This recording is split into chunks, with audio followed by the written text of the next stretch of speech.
सिद्धार्थ नगर के सभी जो 672 लोगों का जो संघर्ष चल रहा है, उस संघर्ष में हम आपके साथ हैं।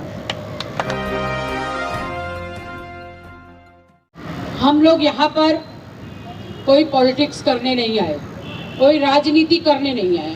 आप लोगों को पता है कि जब देवेंद्र जी की सरकार थी, हमारी सरकार थी 5 साल, तब देवेंद्र जी ने ये विषय पत्राचार को यहाँ तक पहुँचाया है, नहीं तो ये होने वाला नहीं था। मुझे याद है कि यहाँ पर जितेंद्र आव्हाड जो मिनिस्टर है वो आए हुए थे और उन्होंने कहा था 1 साल पहले कि मी भाड़ा देणार, लेकिन 1 साल में भाड़ा दिया नहीं। हम उस विषय में भी हमने उनको कहा कि ट्राई पार्टी एग्रीमेंट के हिसाब से डेवलपर को भाड़ा देना चाहिए, उनका जल्द से जल्द घर देना चाहिए, क्योंकि लोगों का हाल है, बेहाल है। लोग आके एक पत्राचार के लोग आके मिलते हैं यहाँ पर और कहते हैं कि हम लोगों को खाने के लिए नहीं है। जो पहले के लोगों ने जो सत्यानाश करके रखा है, खाने के लिए नहीं है।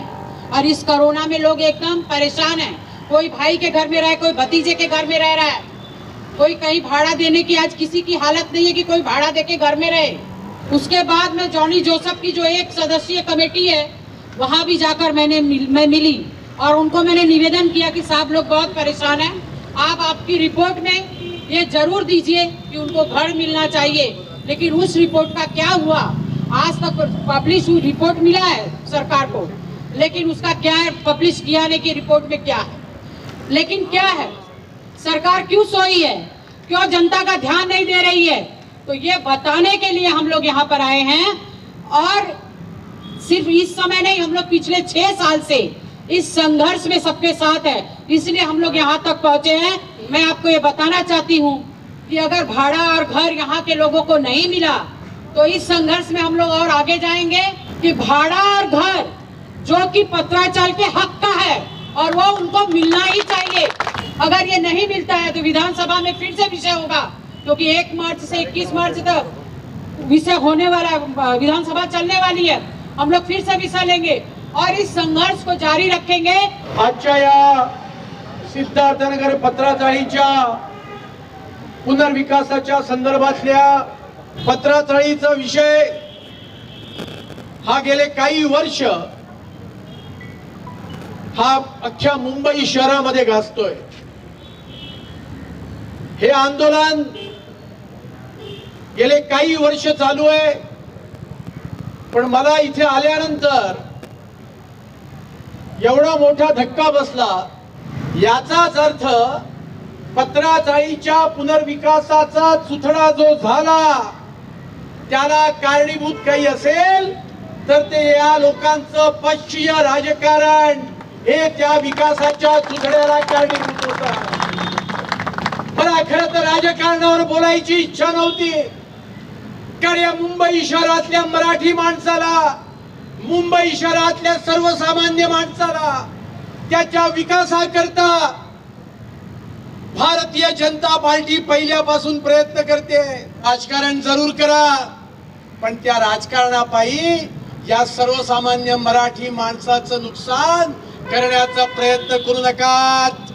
या सर्वसामान्य मराठी माणसाचं तुमच्या राजकारणाच्या पायी जर का नुकसान करण्याचा प्रयत्न केलात तर भारतीय जनता पार्टी तुम्हाला जशास तसं उत्तर दिल्याशिवाय राहणार नाही, हे सुद्धा मी सांगू इच्छितो।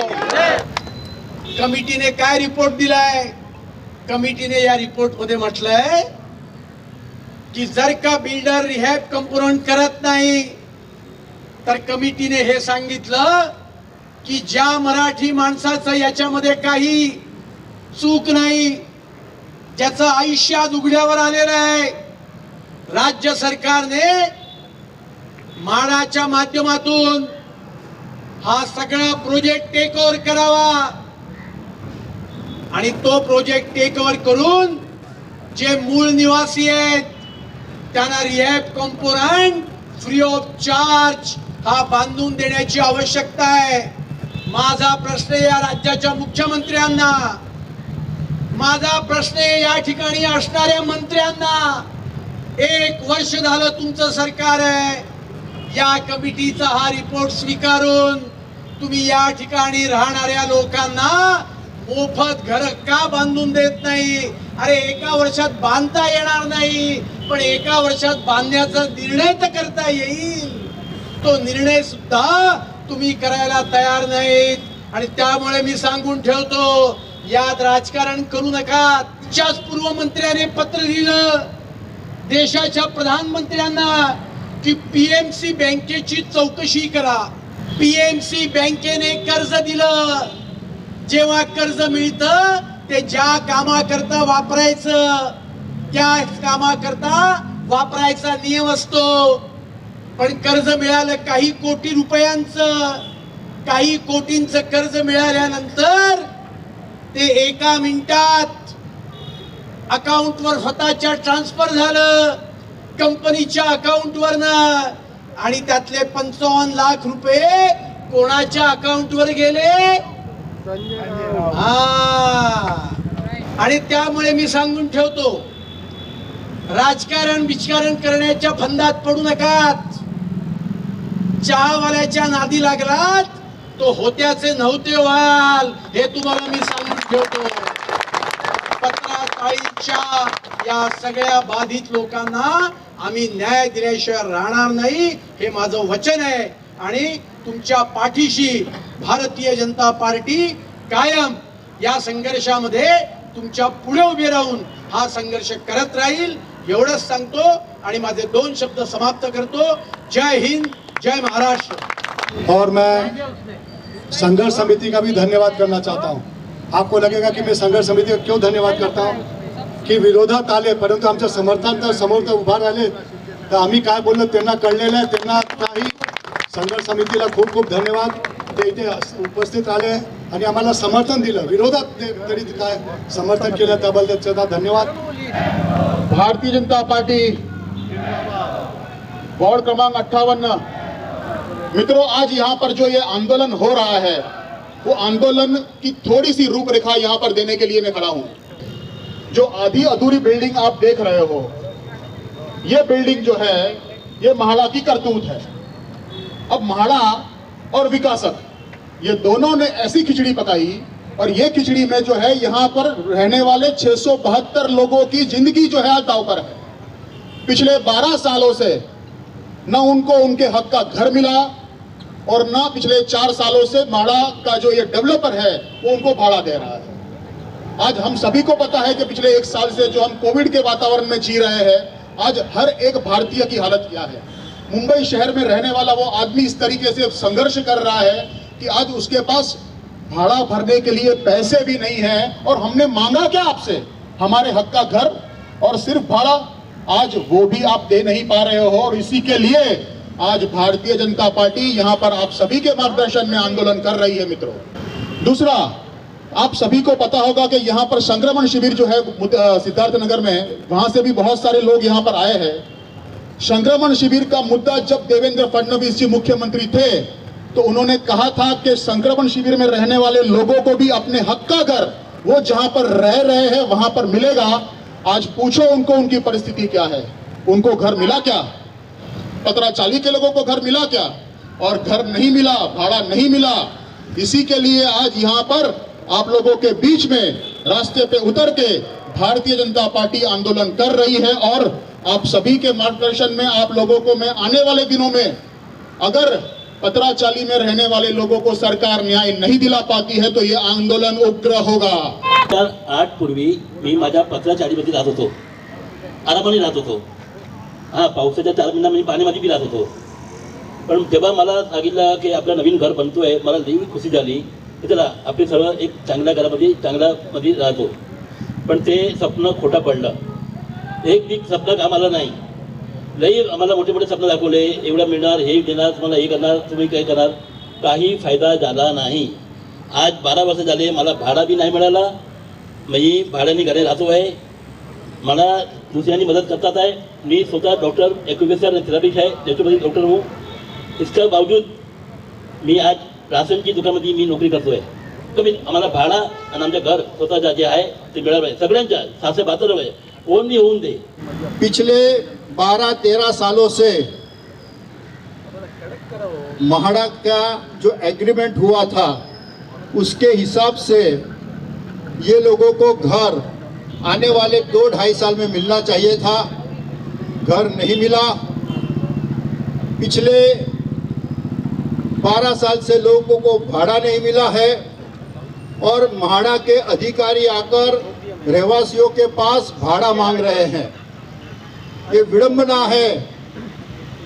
और जो ट्रांजिट कैंप में रहने वाले लोग हैं वो भी 700 से 800 परिवार है।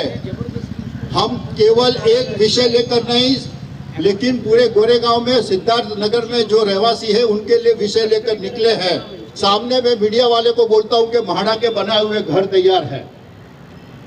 ये संघर्ष समिति वाले को कहिए कि म्हाडा का घर बनने का तैयार है, हमारे साथ आइए। हम ट्रांजिट कैंप में रहने वाले लोगों को भी और पत्राचाल में रहने वाले लोगों को म्हाडा का घर खोलकर दे देंगे, चाबी तोड़कर दे देंगे। कानून हाथ में लेना पड़ा तो हम हाथ में लेंगे, लेकिन अभी ये लोगों को हम ज्यादा बेघर नहीं होने देंगे। यही मांग करने के लिए आज गोरेगांव भारतीय जनता पार्टी के कार्यकर्ताओं ने और हमारे विधायकों ने, अर्जुन जी ने यहाँ पर मीटिंग बुलाई। इन सरकार को एक चेतावनी देते हैं कि ये विषय जल्द से जल्द उसका उल्लेख नहीं हुआ तो भारतीय जनता पार्टी खामोश रहने वाली नहीं है। ताकि हम आपके मोर्चे में शामिल होंगे। कल मुझे फोन आया, कुछ लोगों के मैसेज है मेरे पास।